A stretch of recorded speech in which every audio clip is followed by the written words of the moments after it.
hopefully what you can do is take that back and utilize those strategies within your own economic development group and be able to utilize our services as well. We are approaching about 10 million in our loan portfolio right now, all across the region. So we've got loans of almost every county. Real excited about hopefully expanding that in the future. Next up is housing. We're going to have Randy Speaker joined us with the Innovation Center in 2003. I was joking with him when he would come out when he was with Commerce on a tour, and I said, "Would you ever come to work for us?" And then he kind of shrugged his shoulders, and I said, "No, really, would you ever come to work for us?" And then, what was it, a month and a half later, 2 months later, we were in the LG's office telling him you were going to go to work for us. Yep. All right. He's our first regional housing specialist. He previously served as a housing specialist for Department of Commerce. His work involved collaborating with various organizations to ensure availability of quality, affordable housing across Kansas. Originally from Leavenworth, outside the wall, Randy holds a bachelor degree in business administration from Washburn University. Caden Pfeiffer joined the Innovation Center in 2004 as our regional housing planner after graduating from Kansas State University with a master's in regional and community planning. He returned to his hometown in Russell and research reflects his passion for rural community preservation. As the rural housing planner, Caden specializes in helping communities identify their specific housing needs and implement those local plans into action. And I have one more story about Caden, well, two. Caden started as an intern for us doing research before he graduated. We were able to develop a relationship with him and was able to have him come on as be an employee. And also, Caden just got married a few months ago, so. Sorry, Caden.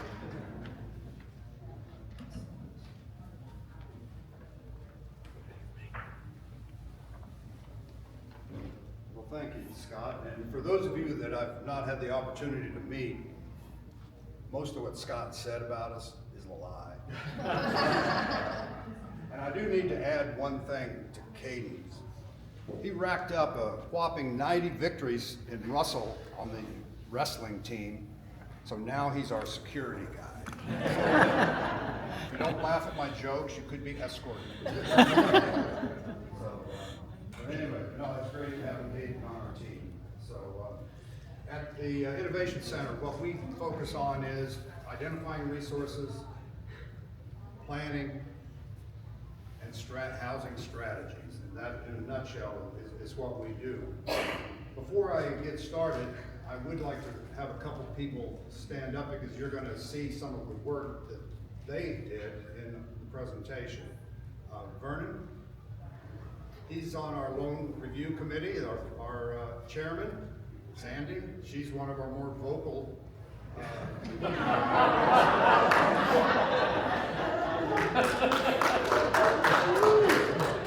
and you know, Sandy, I had to do that. I know. But anyway, yeah, so we're going to talk about three things today.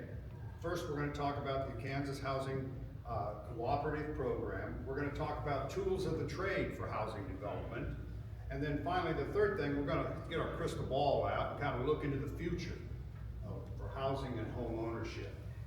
So, and by the way, when you are doing your evaluations of the presenters, remember which presenter got you out early so you could go to dinner. Okay? The forgivable loans are the backbone to our program. There's no interest, no payments required. It does require 5 years consecutive occupancy as your primary residence. So that's kind of everything else builds around that. And then the loan is forgiven after the resident has moved in and lived there for a year. Then 1/5 is forgiven. A 1099 is filed, and you go to the next year, and then the next, and next, and next. So it'll be totally, if you stay there for the full 5 years. It's only new construction. We get a lot of requests for rehab. but new construction is what this program is about. And we do single-family homes and duplexes. And also it's limited to communities under 10,000 population. And we do have some guide rails. The land cannot be any more than 5 acres. Now, it can go up to 10 if there's a letter from the county saying that you have to, because of laterals, you have to have more land for the home site. Generally, 5 acres takes care of it. Love barn dominiums, but we cannot. Vernon's chuckling, yeah. We had a lot of discussions about that, mostly led by Sandy. But, you know, the barn dominiums, they're just out of our purview.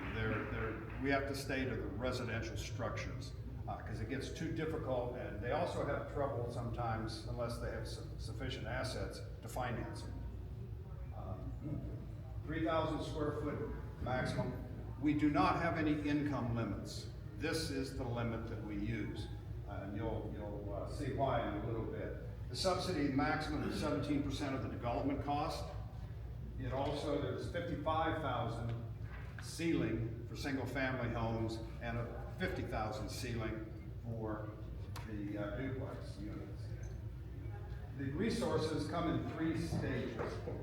The Hansen Foundation is one of those stages, and they provide 1/3 of the funds as cash for the down payment assistance. The state of Kansas, through the Kansas Department of Commerce, provides additional cash for it. And then we have a very important, which many of you play a critical role in, and that is coming up with the local match.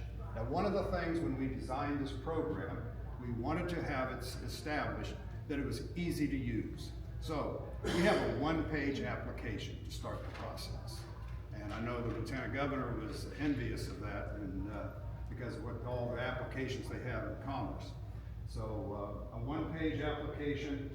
We also are very flexible on the community match, and I'll go over a couple of ways in a little bit that we go through. The goals were very simple. We know how important home ownership is, and we wanted to support that financial independence aspect. We also, in many of the rural communities, we have appraisal gaps. In other words, that's where the cost of the building the new home is not appraised because there's no comparables typically. And we just got one back last Friday that was $65,000 off. And so again, there's a big gap there. Probably one of the biggest purposes of this program is to help solidify and contribute to the local tax base. The best way to add to the tax base is with long-term assets, and housing is exactly that. We also want to promote family values. We've got several situations where people are coming back to the family farm, and that's a concept that we've embraced. In 2025, our first year, we had 44 closings. And we felt very excellent about that. Something I said, Scott? And we had one closing or at least one application in process in every county of the 26 counties in 2025. Now, Caden kind of shocked me a little bit. He told me that we now have 56 in process applications. Now, do not let the rumors get started that we're out of money. We're not. We've got enough for another 100, 120, 130 homes. So we've got plenty of money to work with. We added $16 million to the local tax base. That was one of the things we felt the best about. And our return on investment exceeds 600%. Here's a map of the 26 counties, and you can see, for some reason, Grinnell had a real housing issue. It's amazing what a tornado will do to your policies, but we were able to help 7 homes and families who, I've been around a lot of tornadoes in Kansas, the devastation, and that was the most severe one from the standpoint. Everything on the west side of the street was gone, literally gone, and except for some foundations. And but anyway, so and you can see we do have several in a lot of places. Down there in Wallace County, we have one. And also then, like I said, we've got 56 in process, and so we're going to be filling in a lot of these counties here as these close. So we closed one in January. Now this month we've now closed 9, so we're picking up and for the springtime. Average subsidy that we provided in cash was around $38,000. Average square foot per home, 1813, and unfortunately, $210 is what the average cost of the homes. Remember the day. Some of the tools of the trade. I know tomorrow there will be a lady talking about their neighborhood revitalization program. This is a very important tool with our program because this covers the local match generally. If it's at least 5 years and at least 75%, then it generally will cover that. But that's a great tool. So encourage your elected officials to continue that and even enhance them to higher percentages and more years. It's a tremendous tool. Also, for infrastructure, one of the things that we help communities with is the RHID process, the Reinvestment Housing Incentive District, which works off of the net tax base and allows for infrastructure to be put in, which often covers about 15 to 25% of the cost. Also, we work closely with KHRC and USDA Rural Development for their resources to try to help bring them to the table. Also, Fannie Mae now and is starting to recognize rural communities and do some additional internal work to try to address, number one, the appraisal gaps, and number two, just the overall understanding of rural communities and how they're a little bit unique compared to urban. And the reason that's important to hear at Fannie Mae is because they buy the mortgages. And so the banks prefer generally to sell them on the secondary market if they can, rather than keep them as portfolio loans. We have an economic impact analysis that we offer, and we can help you show your elected officials what the return on investment would be if they implement an NRP or an RHID. And if we can show them how much money will be coming to the school districts, and it's a really tremendous tool. So if you need that sometime, don't hesitate to let us know, and we'll certainly get that activated.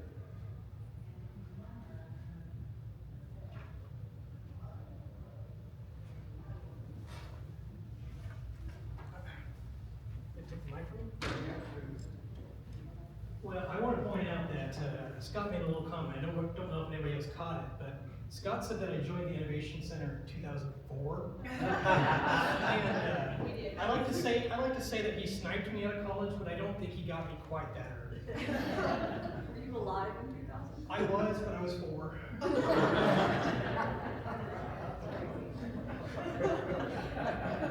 He was giving me help. I like to say that I'm the housing assessment tool guy. Some of you have probably heard this speech about a dozen of times. I apologize in advance. If you have not heard me talk about this, consider this your first lesson. The housing assessment tool is pretty cool. What it does is it's a self-action document that allows a community to put together some kind of housing plan themselves without requiring them to go to a third party and create it for them. And what that does, it allows them to individually look at their individual housing stock, determine need, and lastly, put together a housing plan based off those criteria. So why exactly is this important? Well, first, it allows you to establish housing priorities. And I know we come from some very rural communities. And I know we want wholesale, we want more development, period. And while that's a good idea, establishing priorities allows you to determine which housing is most necessary in your community. We will get into why that's so impactful here in a little bit, but for now, consider that as a core element part of this tool. The next, it improves competitiveness for funding. There's several programs across the state that actually require that you have some kind of housing assessment up to date in order to apply for those grants. And so it's necessary to have that. And next, it connects housing planning to economic growth. As you know, housing is one of the most foundational pieces into improving the tax base for the community. So by directly working with those that are involved with economic development, you're helping them by also pushing for housing initiatives. Lastly, it creates a shared understanding of the housing conditions. Because it's such a collaborative process, it allows more community members to understand what exactly our need and our priority is with our housing initiative. The process is pretty simple. It's a 4-stage process. The first part is the organization of community members. This one is actually the ones that is most often missed during the process. Deb Mickler, where you at? Right here. It kind of sucks when you're doing it by yourself, doesn't it? What, the hack? Yeah. Yeah, I've done a lot of them. Yeah. But like, I think I'm on my 10th one.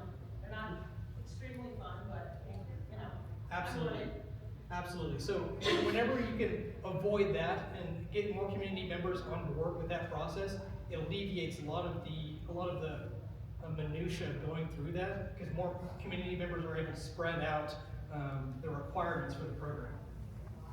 Next, you're able to assess by reviewing core data that you go online and find, or just going out and asking people in the community that are knowledgeable on the subject, what exactly is going on in the community that requires our individual attention. The third step is engage. And I call this community lore because it requires you to go out into the community individually and ask these people, whether it's bankers, whether it's homeowners or employers, what exactly is the need for our community? What exactly are the targets that we need to hit in order to meet certain objectives? And the last step in the process is, how do we put all of this information together and put together a comprehensive plan that engages housing in our community and engages the people into want to start developing housing in the community. In 2025, we actually completed 6 new housing assessments across the region. What that does is it creates an opportunity for those people to, now that they have the plan, now they can go out and start making targeted approaches to what housing needs they need, what housing needs they have to fill in order to accomplish their goals. In 2024, we started a pilot program for something we call the Lifeline Market Analysis. And what this is it's an expansion upon the housing assessment document. And what it does is it looks individually at the employment data in the area. What we typically determine is there's about 5 to 6 major employers in your city or your community that make up the largest base of your employment. And the concern is always, if that business were to take up shop and move to another community, that would hurt a large number of employees in that community. And so by looking at local wage data and total housing costs, we're able to identify the affordability gaps with those employees. I'm going to give you a quick example here. With the Lifeline Market Assessment document that we created as an add-on for the HAT, an individual that makes $60,000 annually can reasonably afford $1,500 per month on housing expenses. Now I want to go back and I want to mention why it's important to create strategic housing opportunities and prioritize certain housing over another. If $1,500 is the gross income they have per month to be able to spend on housing expenses, and all the housing opportunities that are available to them are above that, which the range is typically 30 to 35% of gross income, they will no longer be able to afford that, and they will start considering other opportunities. And what that does is it individually disgruntles that person because they don't have the housing opportunity that they wanted. It disgruntles the employer because that could be a person that skips town, that they no longer have that employee available to them. And it also disgruntles the community because that could be a teacher, that could be a nurse, that could be a doctor, a vital position in the community that's no longer filled. The process, another pretty simple one. It's if you remember stage 3 on the community, on the HAP document, it talks about engaging the community.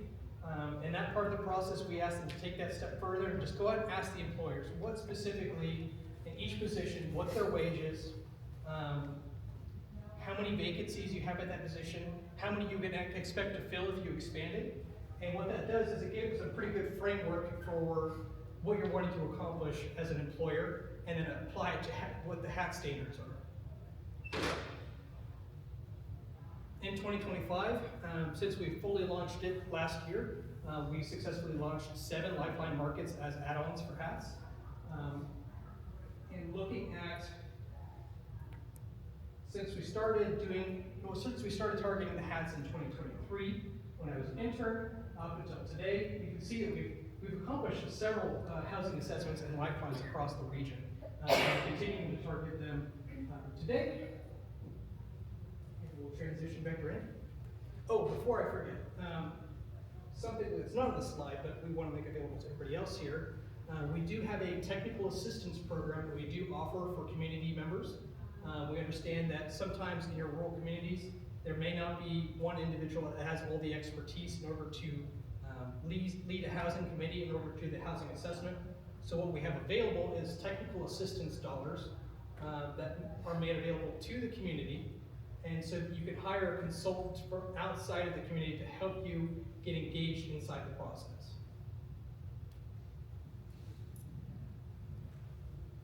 Oh, yes.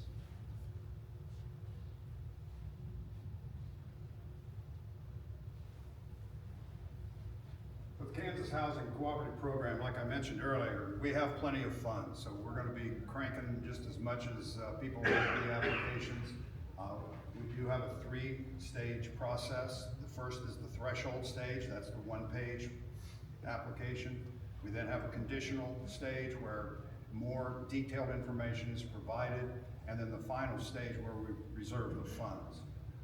So it will continue.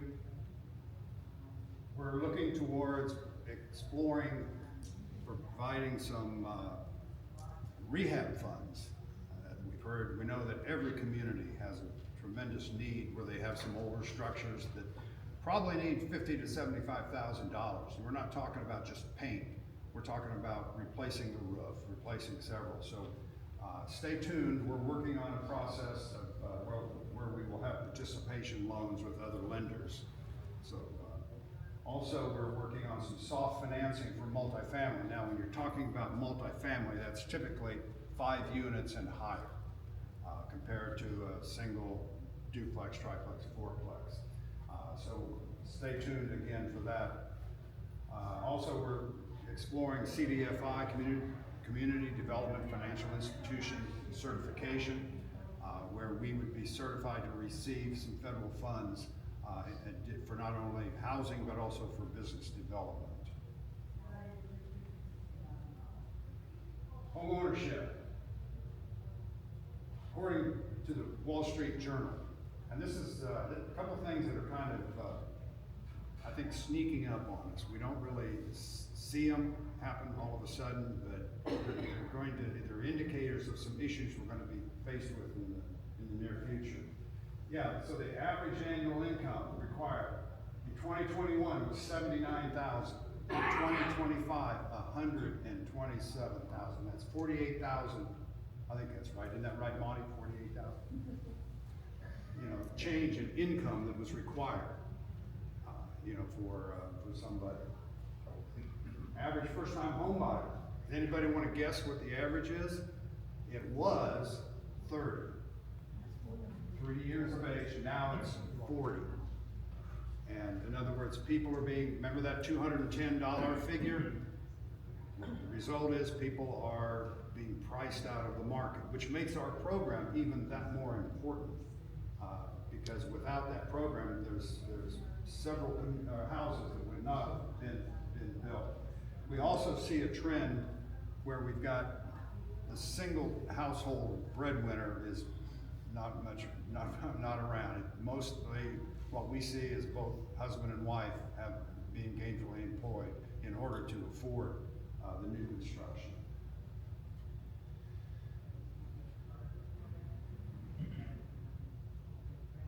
name is Kendall Cooper. I've been in this community for 57 years. I am Jackie Cooper. I have lived in Goodland all my life. Kendall and I have been married for 40 years.